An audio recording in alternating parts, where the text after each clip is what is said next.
스토킹 범죄라고 하는 게 있습니다. 누군가를 향해 내가 널 사랑하니 너는 내가 원하는 대로 해야 돼. 너는 내 거야 라며 상대방의 감정 따위는 무시하고 쫓아다니면서 괴롭히는 범죄입니다. 피해를 당하는 사람은 지극한 고통과 생명의 위협을 느끼며 모든 자유를 다 잃게 됩니다. 급기야 이런 범죄는 살인이라는 끔찍한 종말을 맞이하는 일도 심심치 않게 일어납니다. 신당역 여직원 살해 사건이 그 대표적인 예입니다. 스토킹 범인이 말하는 너는 내 거야 라는 뜻은 너는 나를 즐겁게 해야 할 소유물이니 너의 존재 자체는 나를 위한 거라는 겁니다. 사람을 그저 한낱 자기의 즐거움과 만족을 위한 장난감 내지는 애완동물로 생각하는 겁니다.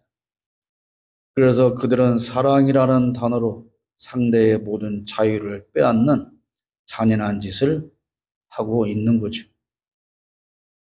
서로 사랑하는 사이에서도 흔히 넌 내 거야 이런 말을 합니다. 사랑하는 사람에게 하는 넌 내 거야 라는 말은 스토킹 범죄자가 하는 말과는 완전히 다른 뜻이죠. 이 말은 나만 널 진심으로 사랑할 수 있어.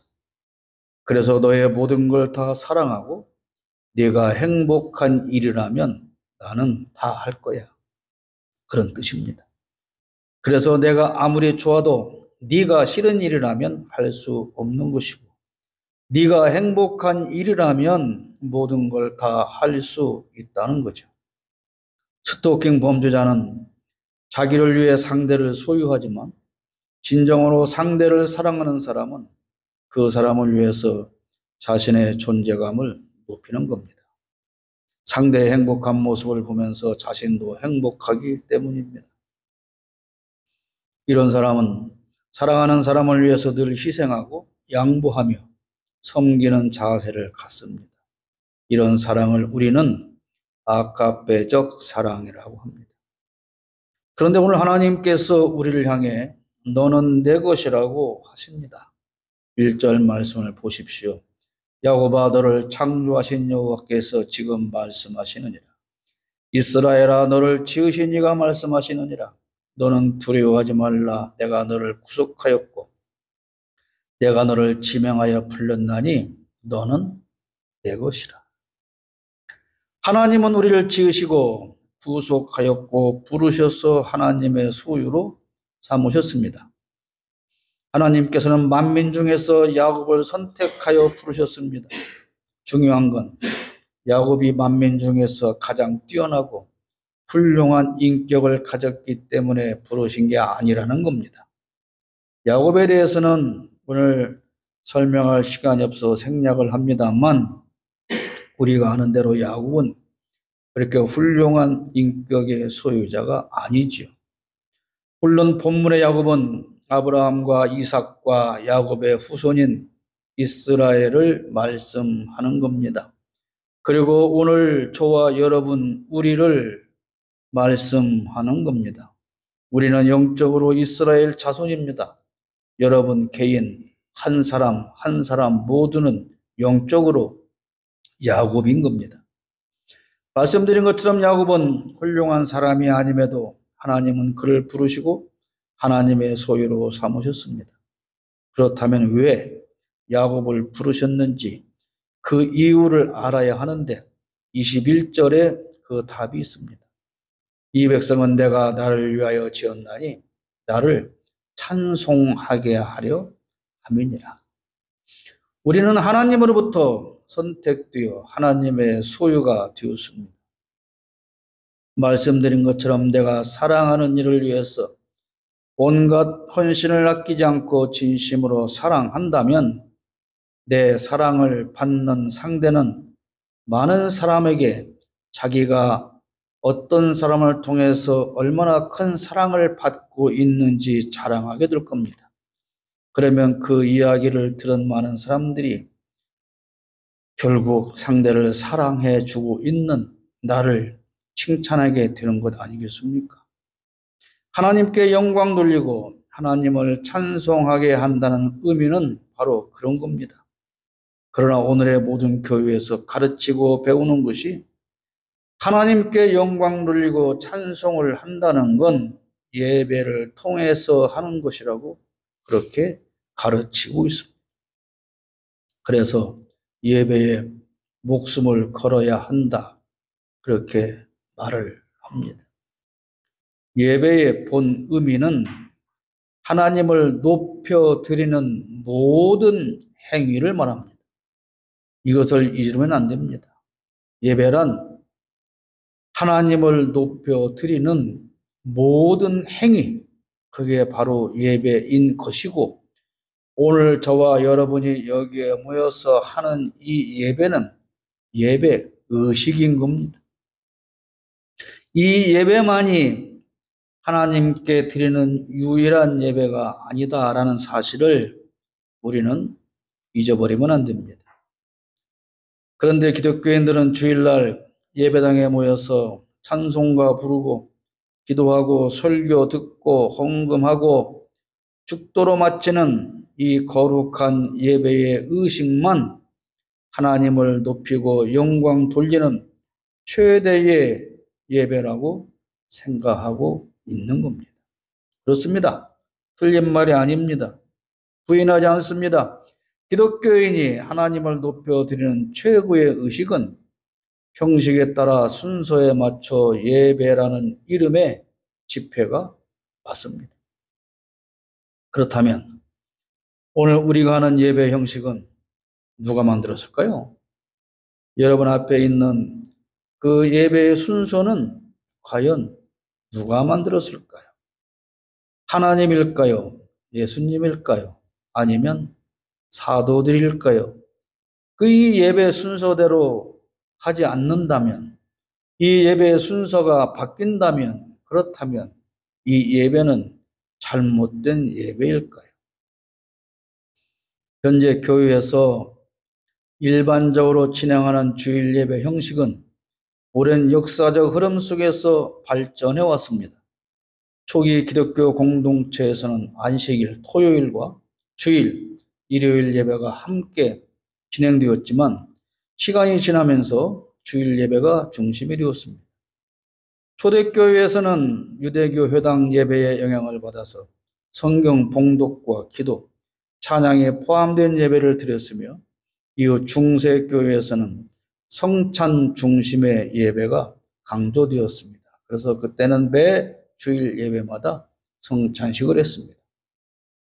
종교개혁 이후에는 말씀 중심의 예배가 확립되었고 현대 기독교에서는 설교, 찬양, 기도, 헌금 등의 요소가 포함된 예배 형식이 자리를 잡았고 우리 역시도 이 형식에 맞추어서 예배 순서를 짜고 있습니다. 이러한 변화는 각 시대의 신학적 고민과 문화적 배경에 따라서 수정, 보완되면서 발전해 왔으며 오늘날 교회마다 조금씩 다른 형식을 유지하면서도 기본적인 틀은 유지되고 있습니다. 그러나 굳이 최초의 예배 형식을 따진다면 그 시작은 광야입니다. 이스라엘 백성이 40년 동안 광야에서 훈련받을 때 하나님은 백성에게 말씀하시기 위해서 그들을 불러 모으시고 하나님 앞에 서게 했습니다. 내가 너희들에게 할 말이 있으니 너희 백성들은 언제 몇 시까지 시내산 앞으로 다 모여라. 이렇게 하나님이 불러 모으시고 서게 했고 그렇게 하나님 앞에 서 있는 백성들을 향해서 하나님은 말씀을 하셨습니다. 이렇게 부르시고 율법을 주시고 성막 제조법과 절기와 제사법을 우상 숭배 금지 등을 말씀하실 때 백성들을 부르시고 그 앞에 서게 하시고 하나님께서 말씀해 주신 겁니다. 그러니까 하나님께서 내 앞으로 모여 이렇게 말씀하시는 것은 내가 너희들한테 할 말이 있어. 그런 거다 그거죠. 하나님께서 백성을 불러 모으신 건 그들에게 하실 말씀이 있었기 때문입니다. 오늘 예배 형식도 그와 비슷한 순서로 짜여졌다는 것입니다. 크게 부르심과 영접. 자, 하나님이 부르시죠? 그러면 백성들이 나아가죠? 부르심과 영접. 그 나아가서 어떻게 합니까? 하나님께 영광 돌리는 찬송을 하는 거죠. 그리고 헌금을 드리고, 그리고 난 다음에 백성들이 하나님 앞에 드릴 걸 다 드린 다음에 하나님께서 말씀을 들려주시고 축복을 해 주시는 거예요. 이게 이렇게 크게 5개 내용으로 예배가 진행되는데 상식적입니다. 자, 부모님이 얘들아 내가 너희들한테 할 말이 있어. 다 모여. 그러면 요즘이야. 다 카톡으로 하시죠. 이러겠지만 그 시대는 그런 게 아니잖아요. 다 모여라. 그러면 자녀들이 부모님 앞으로 가면 부모님이 먼 데서 오는 자식들을 영접을 하지요. 음식상도 차려놓고. 그러면 모였던 자식들이 아버지 건강하십시오. 장수하십시오. 이렇게 하는 게 그게 찬양하는 거예요. 그 드리는 거예요. 제가 오면서 아버지가 좋아하시는 이걸 사왔어요. 하고 드리는 거예요. 그게 헌금이에요. 그러면 아버지가 그걸 다 받으신 다음에 그래 고맙다 얘들아. 내가 너희들한테 오늘 할 말은 이렇고 이렇고 이런 것이다. 그리고 나는 너희들이 언제라도 행복하고 건강하게 잘 살기를 바란다. 이거에 똑같은 거예요. 이 예배 순서가. 그러니까 사실 오늘날의 예배는 우리가 왜 하나님 앞에 오는 겁니까? 하나님의 말씀을 들으려고 오는 거예요. 그래서 예배에서 가장 중요한 것은 전파되어지는 말씀이고 그 말씀에 귀를 기울이는 거고 그 말씀을 들고 나가서 실천해야 하는 거예요. 그렇기 때문에 말씀을 전하는 사람은 오직 하나님의 말씀을 전해야 하는 겁니다. 성경에 근거해서 성경에 있는 말씀을 들려 주어야 하는 것이고 그 설교를 들은 성도들은 하나님께서 오늘 우리에게 불러서 이런 말씀을 주셨으니 그걸 가지고 세상에 나가서 한 주 동안 실천하며 살아야 되겠다. 그것이 예배의 의미이고 목적인 겁니다. 물론 그렇게 하는 예배 의식 자체가 하나님께 영광이 되어야 하는 건 당연하지요. 예의도 갖추어야 하는 거죠.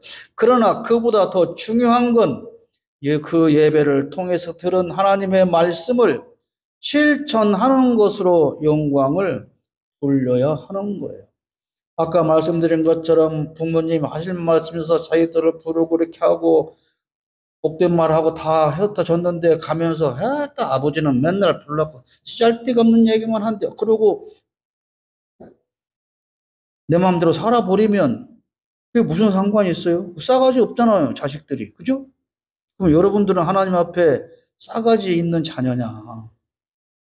오늘 여기 와서 들은 그 말씀을 얼마나 존중하고 귀담아 듣고 돌아가서 세상에 나가서 실천할 것인가? 그게 중요한 것이죠. 그게 예배의 핵심인 겁니다. 그것이 바로 하나님의 말씀을 듣고 세상으로 가지고 나가서 실천하는 것으로 영광을 돌려야 그러한 삶을 살아야 그게 온전한 예배가 되는 거예요. 주일날 그저 왔다가 가는 것 그것이 주일 성수했다 그것하고 하나님께 영광 되고 안 되고는 아무런 관계가 없는 겁니다. 예수님은 예배 의식의 순서를 정해주지 않으셨어요. 다만 요한복음 4장 24절에서 이렇게 말씀하셨어요. 하나님은 영이시니 예배하는 자가 영과 진리로 예배할지니라. 어디서 예배하는 건 중요하지 않다. 그런 거죠. 이 말씀은 예배의 본질을 강조하는 중요한 구절입니다. 하나님은 영이시기 때문에 하나님께 드리는 예배는 단순한 형식이 아니라 영과 진리로 드려야 한다는 뜻입니다. 여기서 영은 우리의 내면과 마음을 의미하며 진리는 하나님의 말씀과 그분의 뜻을 따르는 것을 뜻합니다. 그러니까 우리의 몸과 마음과 정성을 다하여 예배하고 그때 들은 하나님의 말씀을 따르며 살아야 한다. 이것이 예배의 본질이지 어디서 예배하느냐, 어느 장소에서 하느냐 그것은 중요하지 않다. 그런 말입니다. 이 구절은 예수님께서 사마리아 여인과의 대화 중에 하신 말씀입니다. 예배가 특정 장소나 형식에 국한되지 않고 진정한 마음과 올바른 깨달음으로 드려야 한다는 점을 강조하는 것이죠. 왜 그랬을까요? 구약시대에는 오직 예루살렘 성전에서만 제사를 드려야 했기 때문에 이 말씀을 하시는 거예요. 그러니까 예배는 꼭 정해진 장소인 예배당에서만 해야 하는 것도 아니고 반드시 따라야 하는 형식이나 순서가 있는 건 아닙니다. 그러나 하나님을 사랑하는 진심을 담아서 해야 하는 건 맞는 거죠. 그럼에도 불구하고 우리가 참 많이 쓰는 말인데요. 찬양과 경배라는 이름으로 비냐드 운동이나 신비 위주의 예배에 치중하는 그것은 지양해야 하는 겁니다. 마치 찬양과 경배라고 하는 그 의식을 통해서 마치 신내림을 받는 듯한 하나님의 성령을 내가 지금 받아들이는 듯한 이런 제스처와 이런 분위기를 만드는 것은 바람직하지 않다. 그건 알아야 되는 거예요. 거룩하게 찬양할 때 두 손을 들고 그래 하면 성령이 지금 나풀나풀 거려서 내 안에 오는 겁니까? 이것은 문제가 많은 거예요. 하나님께서 우리를 지으신 목적이 하나님을 찬송케 하려는 것이라고 앞에서 말씀드렸습니다. 그렇다면 그 하나님이 받으려는 찬송은 거룩하고 아름답고 웅장한 노래를 말하는 것일까요? 거룩하고 엄숙한 예배 의식을 말씀하시는 것일까요? 예배는 교회당 안에서 주일에 하는 종교 의식을 말하지만 그보다 더 중요한 예배는 삶을 통한 예배입니다. 하나님은 찬송받기 위해 우리를 지으셨고 그래서 우리는 예배를 하지요. 그런데 그 예배는 하나님을 높여드리는 모든 행위를 의미한다고 앞에서도 말씀을 드렸습니다. 그러니까 진정한 예배요 찬송은 언제 어디서나 우리의 삶을 통해서 하나님의 영광을 드러내는 모든 행위를 통해서 일어나야 하는 겁니다. 온누리교회인지 어딘지 그 장로가 지난 주일날 예배의 대표 기도하면서 하나님께서 우리의 기도를 안 들어주시고 이재명 대통령을 만들어 주었다고 엉엉 울면서 기도했다는 거 아니? 직관놈 기도는 잘못됐으니까 안 들어줬지. 우리 기도는 들어주셨잖아요. 하나님께 합당한 기도를 해야 하는 거지요. 온 국민을 총으로 쏴 죽이고 물에 빠뜨려 죽이고 장염초라 깔아 주기로 했던 놈, 그런 놈을 지지하는 그 세력을 대통령으로 만들어 달라고 기도하면 하나님이 그 기도를 들어주겠습니까? 영광 돌리는 삶이 무엇인지, 예배가 무엇인지, 하나님 앞에 예배하러 나와서 그런 반국가 세력에게 다시 대통령 자리를 달라고 기도하는 게 그게 예배입니까? 그게 하나님께 영광을 돌리는 예배입니까? 말 같은 소리를 해야 하는 거죠. 예배는 하나님께 드리는 우리의 모든 행위를 말하는 거예요. 어떠한 행위를 통해서든 하나님께 영광을 돌리는 삶, 그것이 진정한 예배요 찬송이다. 우리는 절대로 이걸 잃어버리면 안 되는 겁니다. 그러니까 기도도 마찬가지지요. 진정으로 나라와 국민을 사랑할 사람을 대통령을 뽑아 달라고 기도해야 그게 하나님께 영광 돌리는 것이지. 그렇지 않습니까? 교회당 밖에서 살아가는 모습은 세상 사람과 조금도 다르지 않으면서 주일날 하루 예배당에 나와서 그 예배 시간에 대표 기도 순서 맡았다고 거룩한 목소리를 짜내 가면서 웅장한 모습으로 찬양대원석에 앉아서 성가를 합창했다고 해서 그게 하나님을 찬양하는 것이냐?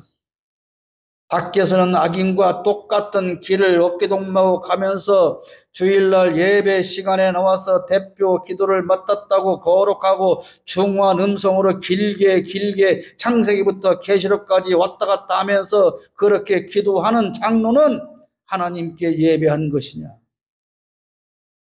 그렇지 않습니다.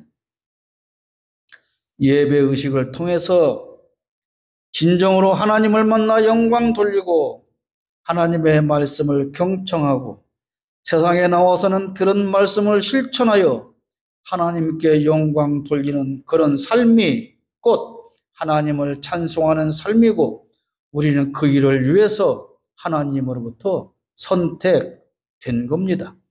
하나님은 우리로 하여금 하나님께 찬송하는 삶을 살도록 우리를 보호하시고 새 일을 행하십니다. 무조건 너희는 나 찬송하고 살아 그렇게 하는 것이 아니고 찬송하고 살 수 있도록 우리를 보호하시고 만들어 주신다. 2절 말씀에 네가 물 가운데로 지날 때에 내가 너와 함께 할 것이라. 강을 건널 때에 물이 너를 침몰하지 못할 것이며 네가 불 가운데로 지날 때에 타지도 아니할 것이요 불꽃이 너를 사르지도 못할 것이다. 오래전에 들은 이야기인데 어떤 나라의 어떤 맹신자가 이 말씀을 문자적으로 해석해서 내가 믿음이 얼마나 좋은가 보여줄게. 그리고 진짜 화를 타는 불 속에 뛰어들었다가 타 죽었다는 말을 들은 적이 있어요. 실제로 하나님은 이스라엘이 홍해 가운데로 지날 때 함께 하셨고 요단강을 건널 때 지키셨고 광야의 뜨거운 열사에서도 지켜주셨고 용광로에 던져진 다니엘의 세 친구를 보호하셨습니다. 그러나 오늘 2절의 말씀은 성도가 겪는 여러 가지 환난을 말하는 것이지 활활 타는 불 속에 뛰어들어라. 그러면 그 사람들이 다 소방관 하면 되겠네.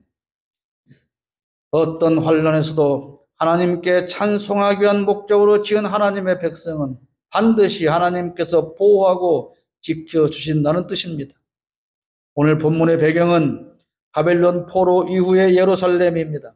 그러니까 이스라엘의 포로기가 끝나고 새 출애굽이 임박했음을 선포할 즈음에 하나님께서는 이사야를 통해서 하나님과 백성의 관계를 정의하시는 겁니다. 그리고 두려워하는 백성들을 향하여 두려워하지 말라고 합니다. 그 이유를 내가 너를 구속하였기 때문이다. 그렇게 말씀하시는 거예요. 그리고 이 구속함은 내가 너의 이름을 불렀으니 너는 내 것이라고 하는 말로 보증하고 있는 거야. 넌 내 거야. 나 여호와 하나님 거야. 그러니 두려워하지만 너희가 이집트에서 살았던 바벨론에서 살았던 어디서 어떻게 살았던 이제 다시 가나안으로 돌아가야 하는 그 삶을 두려워하지 말아라 그런 말입니다. 이집트에서 종살이 하던 이스라엘은 막상 이집트를 떠나 새로운 약속의 땅 가나안으로 가는 걸 두려워했습니다. 그래서 광야의 삶 내내 불평과 원망을 한 것입니다. 이제는 바벨론 포로 70년을 마치고 고향 이스라엘로 가야 하는데 백성은 또 두려워하고 있는 거예요. 이렇게 두려워하는 백성을 향해 주신 말씀이 오늘 본문 말씀입니다. 3절 말씀 봅니다. 대저 나는 여호와 내 하나님이요 이스라엘의 거룩한 여호와 내 구원자이라. 내가 애굽을 너의 속량물로 구스와 스바를 너를 대신하여 죽었노라. 이스라엘을 죽이려던 이집트 군대를 대신 홍해 바다에 수장하셨습니다. 그리고 역시 이스라엘을 박해하던 구스와 시바를 이스라엘 대신 망하게 하신 겁니다. 정당한 국민을 죽이려고 했던 윤석열 일당은 그가 죽이고 가두려고 했던 국민 대신에 이제 자신들이 갇히고 형벌을 받게 될 겁니다. 드디어 세계의 특검이 시작되었습니다. 이제부터 저들의 모든 악행이 다 드러나고 비참하게 망하는 모습을 보게 될 겁니다. 저는 이러한 날이 올 것이라고 믿었기 때문에 하나님께서 반드시 이렇게 하실 거라고 믿었기 때문에 3년 전부터 이 말을 외쳤던 겁니다. 하나님이 우리를 보호하시고 새 정부를 허락하신 것은 우리를 하나님의 소유로 삼으시고 불러내서 구별하셨기 때문입니다. 그래서 내란 잔당들은 새로운 정부가 탄생함으로 두려워서 지금 벌벌 떨고 있는 거예요. 오히려 자신들이 죽을 때가 되었기 때문인 거예요. 득검을 이대로 실시하면 자기네 당이 괴멸되게 생겼다. 괴멸되기 때문에 하지 말아라 그 말입니다. 죄를 지은 놈들이 나를 잡아가면 나 갇히게 생겼네. 나 잡으러 가지 마. 법을 없애. 그것과 뭐가 다른 겁니까? 괴멸시켜야 맞지요. 해산시켜야 맞는 겁니다. 이집트와 구스와 시바를 그렇게 하신 것처럼 하나님은 반드시 내란 잔당을 다 처벌하실 겁니다. 하나님께서 이름을 부른다고 하는 것은 구별해야 된다는 것이고 곧 이스라엘의 정체성을 부여한다는 것입니다. 목수의 아들 예수 그리스도를 부르시고 세례를 허락하시며 너는 사랑하는 내 아들이라고 말씀하신 것처럼 우리는 하나님께서 불러내신 하나님의 것입니다. 4절 말씀 봅니다. 내가 내 눈에 보배롭고 존귀하며 내가 너를 사랑하였은즉 내가 너 대신 사람들을 내어주며 백성들이 내 생명을 대신하리라. 하나님은 우리를 사랑하십니다. 그런데 우리가 사랑받을 만한 것을 아무것도 가진 게 없어요. 순전히 하나님의 눈에 콩깍지가 끼어서 우리가 보배롭고 존귀하게 보이시는 겁니다. 사랑받을 자격이 있어서가 아니고 하나님께서 순전히 우리를 보배롭고 존귀한 존재로 보아주시는 겁니다. 절대로 우리가 잘난 존재여서 그런 것이 아닙니다. 오직 하나님께서 우리를 사랑하시기 때문에 우리는 하나님의 소유가 된 것입니다. 그러므로 여러분 절대로 두려워하지 마십시오. 어떤 환난이 와도 결코 두려워하지 말기를 바랍니다. 5절 말씀을 끝으로 봅니다. 두려워하지 말라. 내가 너와 함께하여 내 자손을 동쪽에서부터 오게 하며 서쪽에서부터 너를 모을 것이다. 할렐루야. 하나님은 우리를 지으시고 불러내어 하나님의 소유로 삼으셨습니다. 그 이유는 하나님을 찬송하는 삶을 살게 하시려는 겁니다. 하나님은 예배당에 모여서 하는 형식적인 예배를 위해 우리를 지으신 게 아닙니다. 진정으로 하나님을 찬송하는 삶은 우리의 이웃을 사랑하여 어린 소자에게 냉수 한 그릇 대접하는 것입니다. 너는 내 것이라는 하나님의 말씀을 기억하십시오. 하나님이 내 것이 아니라 내가 하나님의 것이다. 이 말씀을 기억하시기를 바랍니다. 걸어가신 아버지